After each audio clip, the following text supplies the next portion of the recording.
Қайырлы күн баршаңызға, менің каналыма қош келдіңіздер. Бүгін сіздермен ағзамызға өте пайдалы ғажайып сусын дайындаймыз. Бұл ғажайып сусын сұлы сүті деп аталады. Овсяное молоко. Қажет заттар 2 зат қана қосылады. Су мен сұлы дәндері. Дүкендерден овсяное хлопья деп сатылады, немесе геркулес деп сатылады. Осы сұлы дәндерін бір таза ыдысымызға салып аламыз. Бұл дайындалатын сұлы сүтіміз ағзамызға өте пайдалы болып есептеледі. Гастрит, панкреатит деген ауруларға ем және де арықтауға көмектеседі. Енді осы сұлы дәндеріміздің үстінен 1 литр суымызды құйып 2 сағатқа қойып қоятын боламыз. Немесе 1 түнге қойып қойсаңыздар болады.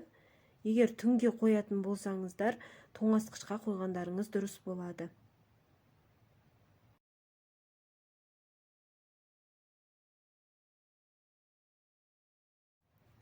Екі сағат өткеннен кейін блендермен еземіз. Яғни су мен сұлы дәндері бірігіп, бізге сұлы сүтін беруі қажет. Әбден езілгенше блендерлейтін боламыз. Достар, менің қазақ тілді каналымды қолдап, лүпіл басып, пікір қалдырып, маған тіркелуді ұмытпаңыздар. Алдағы уақытта үй жағдайында өте тез дайындалатын рецепттер шығып отырады.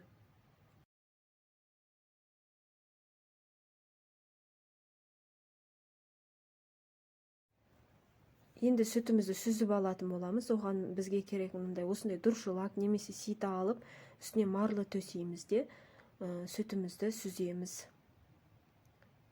Сүзген кезде жаңағы дәндердің қалдықтары қалатын болады.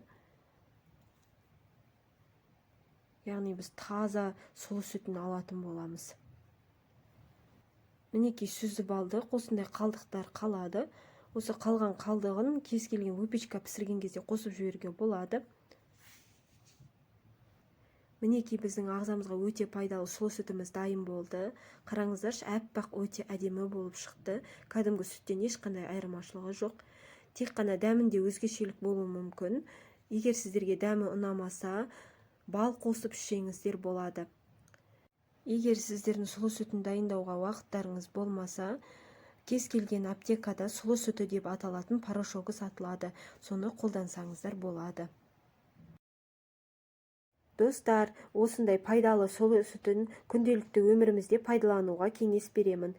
Видео ұнаса лүпіл басып, пікір қалдырып, маған тіркелуді ұмытпаңыздар. Видеоны соңына дейін тамашалағаныңызға рахмет.